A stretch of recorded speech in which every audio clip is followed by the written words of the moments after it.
everybody, it's the Gregarious Giggler here, and today I'm coming to you to talk about men in a biological sense.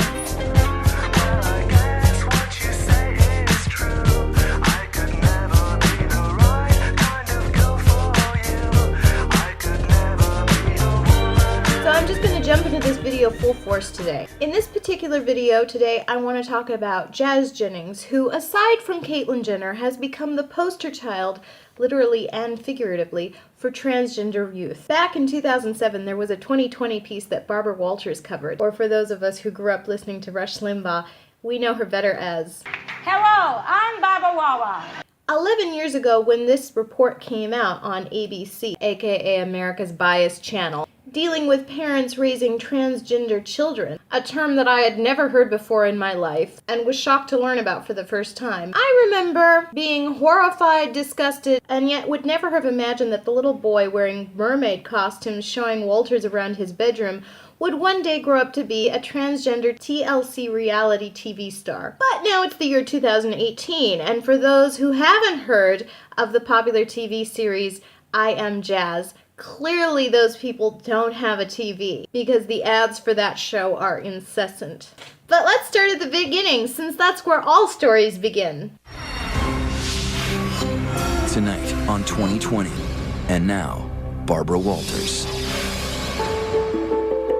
From the moment we're born, our gender identity is no secret. We're either a boy or a girl. Gender organizes our world into pink or blue.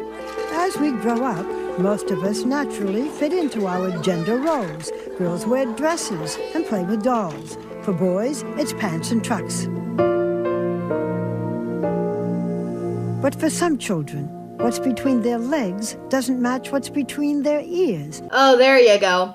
Remember how in my last video I talked about how all these documentaries that I've been watching say that gender is between the ears and not between the legs? And there's Barbara telling us the very same thing. But let's keep watching before I bring up lobotomy again. And yes, this 6-year-old girl was born a boy. We'll say things like, God made you special, because there aren't very many little girls out there that have a penis. No, there aren't any little girls who have a penis.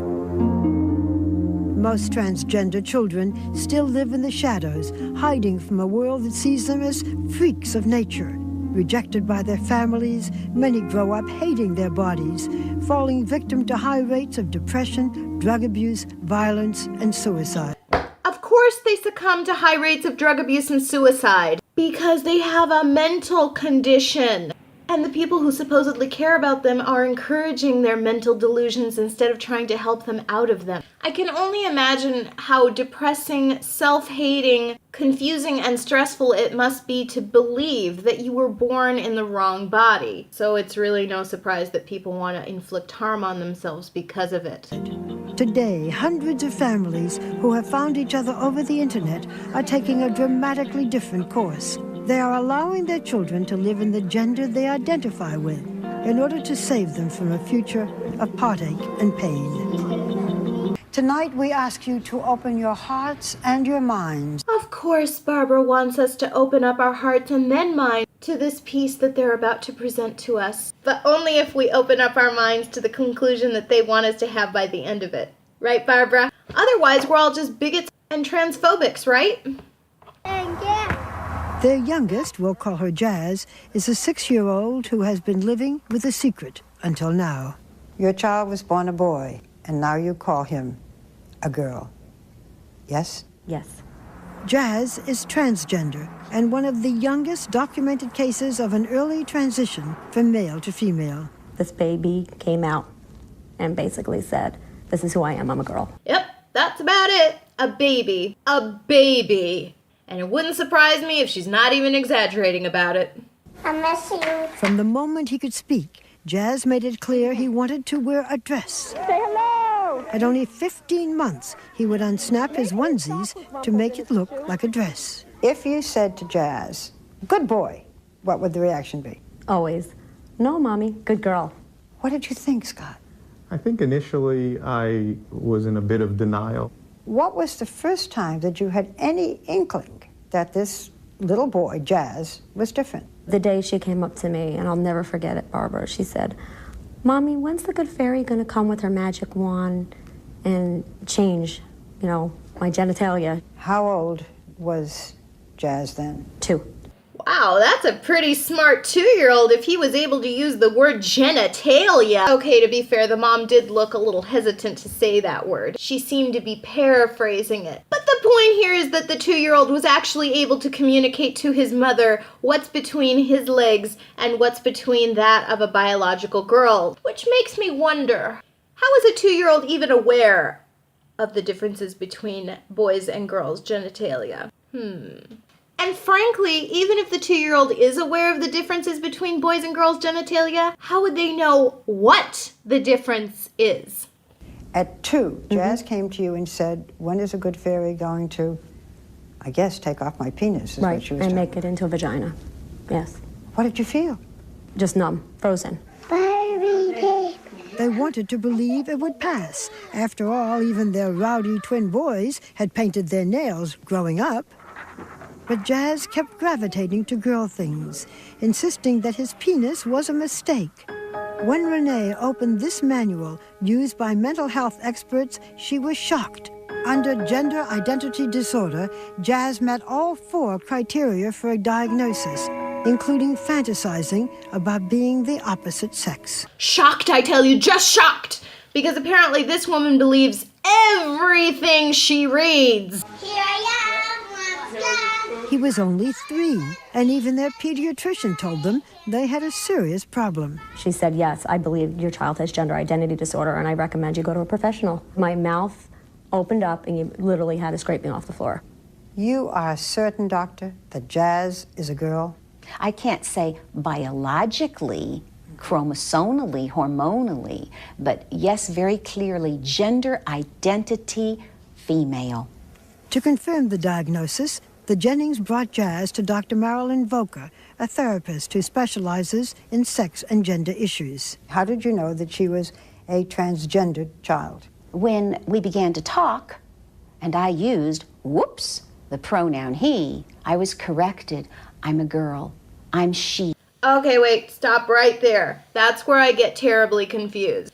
I've had people on the left tell me that there is no such thing as gender because it's all just a social construct. Male, female, it's all just made up, all invented. So how can this doctor state such a contradictory fact? I mean, if there is no such thing as male or female, if we as a society have concocted the notion that being female means carrying a purse, wearing makeup, playing with Barbie, dressing up as Cinderella and the Little Mermaid, then how can that be a real thing? How can this little 6-year-old identify as female if there is no such thing as female? Ha, gotcha. Cutie, you gonna show me how you dance? When Jazz was 4 and a half, there was a dance recital. It was a disaster. Disaster. She wasn't allowed to wear a tutu like the rest of the girls. And she just kind of stood there and snapped her finger and, did tapping thing with the toe and just looked so sad.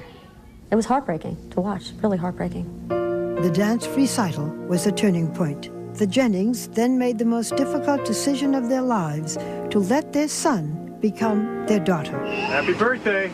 On his 5th birthday, Jazz wore a one-piece bathing suit. He was now she, and an innocent pool party became a coming out. That was the first time in front of everybody. She, along with our consent, announced to the world that she was a girl. Did Jazz's friends think she was a boy or a girl? They referred to her as a boy, but kids are very accepting at that age. They believe what you tell them. She's a boy, but she wants to be a girl, so we let her wear a bathing suit. Renee and I are in 100% agreement as to how we should raise Jazz. We don't encourage, we support, and we just keep listening to what she tells us. This child will come into my bedroom in the middle of the night. Mommy, I had a bad dream that I had a beard and a mustache like Daddy, and I don't ever want to have a beard or a mustache. And I said, honey, don't you worry. Mommy will make sure that you'll never have a beard or a mustache. But even play dates are an issue. Do you know how to play this game? Can Jazz have sleepovers at other friends' houses? I don't want to send Jazz over to anybody's house unless they know the truth. Nor will I let a child walk into our house and play with Jazz unless it's been explained to them. So this brings up another thing that's been bothering me. And I think it's just as important and worrisome to our culture, aside from the obvious abuse these children themselves are suffering by the hands of their own illness, but also their parents, by allowing them to live out their delusional fantasies. What about their peers? The mom just stated that she won't allow friends of Jazz to come over unless the situation has been explained to them. So at the ripe old age of 6, we're going to explain to other little boys and girls that this little boy has a penis but thinks he has a mental vagina, essentially. They have to explain to impressionable and innocent children the lunacy that they are allowing their child to live out in reality, and now place that on other kids. If I were the parent of those classmates, I would absolutely not want my child around the transgender kid. Because I wouldn't want my child exposed to that kind of impurity and middle finger in the wind against God and nature that their parents are encouraging. And before I get off on too much of a tangent here, it's not as though I think that these parents have some genuine ill will toward their own children. On the contrary, I think that they're doing this out of pure love and what they think is a sincere attempt at bettering their child's future. But it's not bettering it, it's causing more damage than good to them. And not only is it the parents' fault for going along with it, but it's also this damn place that we're at in society where doctors and teachers and other professionals who are running and controlling everything in our culture and society who say that it's the new normal. But let's get back to the video. Okay. Tell me about this picture. Why is the little girl crying? Because she wants to wear the dress to school. And Mommy won't let her. Yeah. But now, does Mommy let the little girl wear a dress? Mm-hmm. Is the little girl you? Yeah, I remember when my mommy wouldn't let me do things either. It's so hard. I can still remember her saying no to me when I wanted to wear my 3-foot Barbie dress to school. Oh, wait, no, I don't remember that because I didn't even know if it happened. If it happened at all, I was 8 years old. And after 15 minutes, I would have forgotten about it. Kids have a pretty short attention span. They forget things pretty quickly. Just look how cute you were. Mommy loves Renee, you. do you mourn the loss of a son? I mourn the loss of the idea of my son. I could just look at you all day. You're so cute. But I do miss. It's all right, tell me if you can. Miss the boy. You miss the boy, the baby boy you had. Of course you miss your baby boy. Essentially, you killed your son so that you could indulge an 18-month-old child's statement that they're really a girl. And you know deep down that that is not what is right or healthy, neither for your child or you or the rest of your family. Let's not even talk about the rest of our culture and society as a whole. Jazz felt comfortable enough to sing me a song. Whatever critics may say, if you think this child at age 6 doesn't realize what she may have to go through, just listen. In my own little corner, in my own little chair, I can be whatever I want to be. On the wings of my fancy, I can fly anywhere, and the world will open their arms to me. Oh, Barbara, you're so right. How could we criticize anything that was clearly not taught to this child, orchestrated and rehearsed for your program on national television, or at the very least, for his own amusement and self-reaffirmation that he is in fact a she? Sad. It's all very sad. Then we fast forward to age 11, 5 years after the 2020 interview. I thought that I was made wrong, but now I know there's nothing wrong with me. I love myself. I'm a confident person, and that's how I feel about myself. Puberty has been looming, and when she was 5, 6, 7, I didn't even think about it. It's in the distance. I was sort of in denial.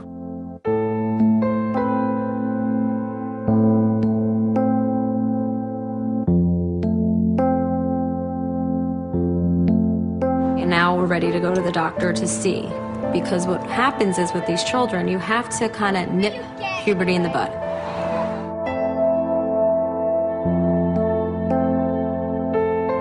You want to block it. You want to say to puberty, stop. We don't want to develop as a boy. You have to nip puberty right in the bud. Stop. We don't want to develop as a boy. Because that's not going against nature at all. And the reason it's so difficult for you to take that next step of putting him on puberty blockers is because, again, you know deep down, you know that you're playing God in a way. Let me tell you something. I am God. And turning against his body's natural inclination, which is to be a male. Now we find ourselves right about here today. We're in Philly. Woo! Time to get the big V. Oh, stop it. Hello. Hi. Good morning. How are you? My name is Dr. Christine McGinn, and I'm a board-certified plastic surgeon specializing in transgender medicine and surgery. The majority of my patients have lived a life where they identify as female, and they have to wake up in the morning and get dressed and see parts that don't match. And over a lifetime, that can cause a lot of distress. The simplified version of the surgery is just to take everything apart into its parts, resize them into female proportions, and then put it back together in female positions. Sounds easy, right? Yeah. Piece of cake. It's very important for you to not just focus on the aesthetics of this, but the function of it. Mm-hmm. I will say off the top that most people who are able to have orgasm easily before surgery can have orgasm after surgery. An orgasm is like a reflex. It's like a sneeze. It either happens or it doesn't happen. Oh yeah, this is a conversation I'd want to have as a teenager in front of both my parents. Not awkward or uncomfortable at all. I haven't experienced any sexual sensation, so when the doctors are saying an orgasm is like a sneeze, I don't even know what she's talking about, because when I sneeze, it definitely doesn't feel that great. I don't know, I haven't experienced it. I'll let you know when the time comes. You've probably noticed since you've started on estrogen, your interest in sex has gone down with the hormones, or maybe you just never had one. It is possible that hormone suppression has affected my libido. I don't have the same signals coming from my genitalia to my brain, and I don't have those hormones driving me on. You don't have those hormones driving you on because you blocked your manhood from arriving. At your age as a boy, you should be wanting to hump everything in sight because you are biologically male. Let's move on to risks. Okay. Post-op depression is very common. You've had this major life event, and it's normal to feel a little blue a couple months after. It doesn't mean you're having regret. Gee, why doesn't that surprise us? I mean, you just had your wing-wang hacked off. That wouldn't depress normal people at all. Maybe once you do have that done, you start to realize that you can't take that back. I heard something really funny once. It's easier to drill a hole than it is to build a pole. Can you imagine being the parents in the room? No, seriously. Just humor me for a second here. All viewpoints and snarky commentary aside. Like, for reals. Can you imagine being okay as the parent with somebody essentially mutilating your child's body? I can only imagine what that mom and dad are thinking and going through while they're talking about this with the doctor and their child. I'd like to think that there's even just a small part of each of them that in the back of their minds they're thinking they'd really like their child to just stand up and say, yeah, you know what? I don't think I can do this anymore. I'm actually a boy. I think it would be a semi-sigh of relief for the both of them, to be honest.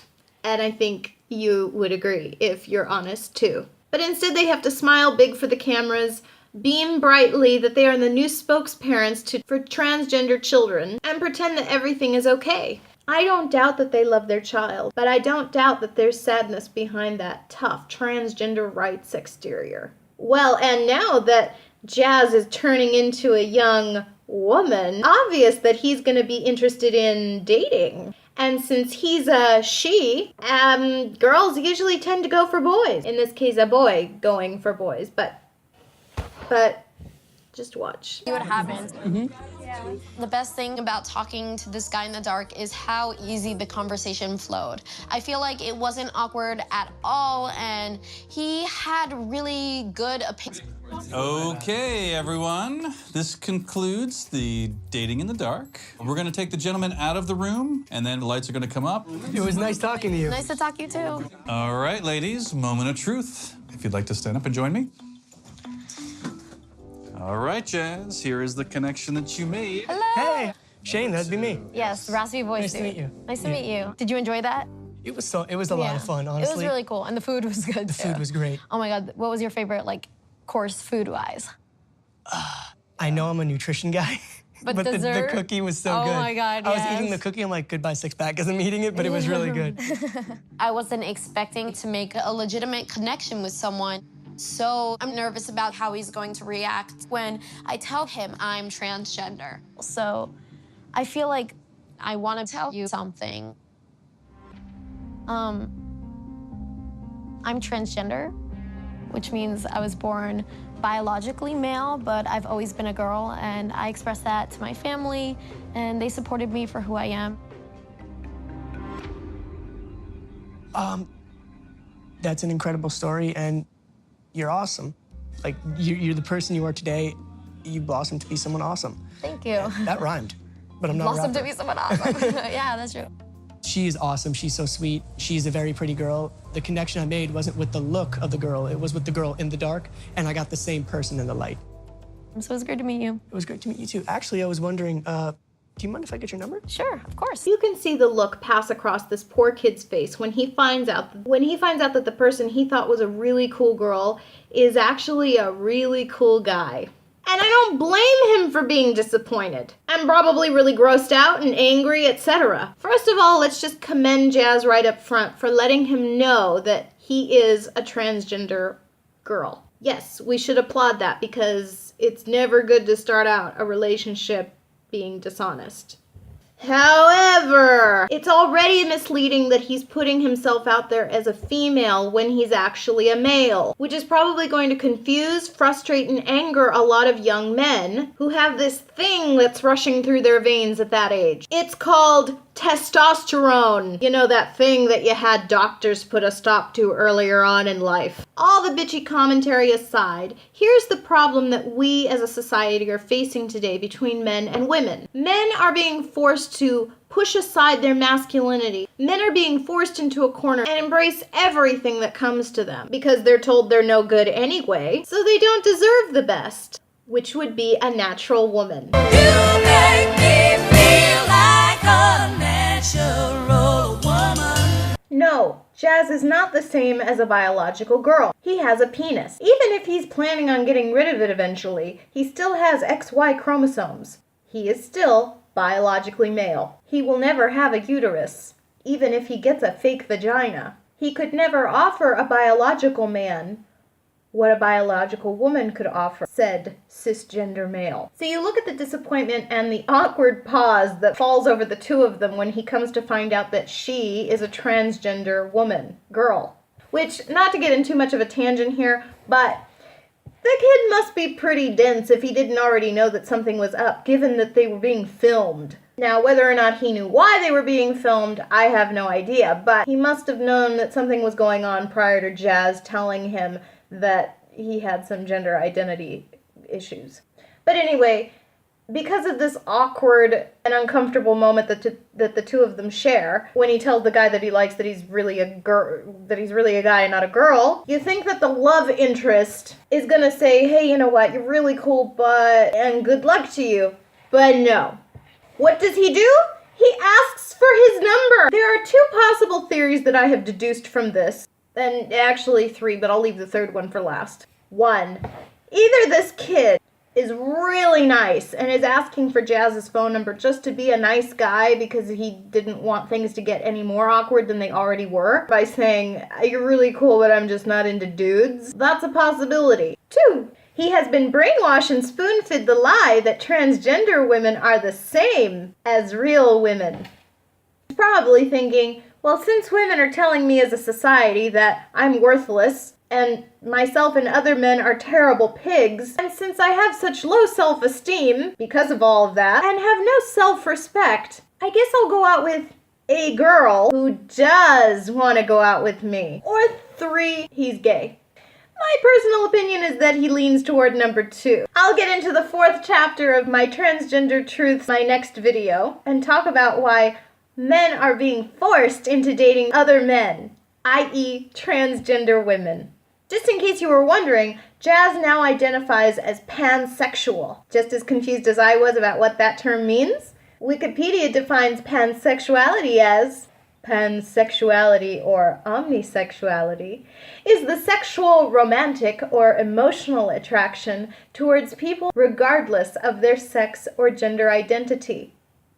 Pansexual people may refer to themselves as gender blind, asserting that gender and sex are not determining factors in their romantic or sexual attraction to others. Jazz also looks forward to becoming a mother one day. Good luck with that. Did you like this video, everybody? Well, click like down below, right here on YouTube.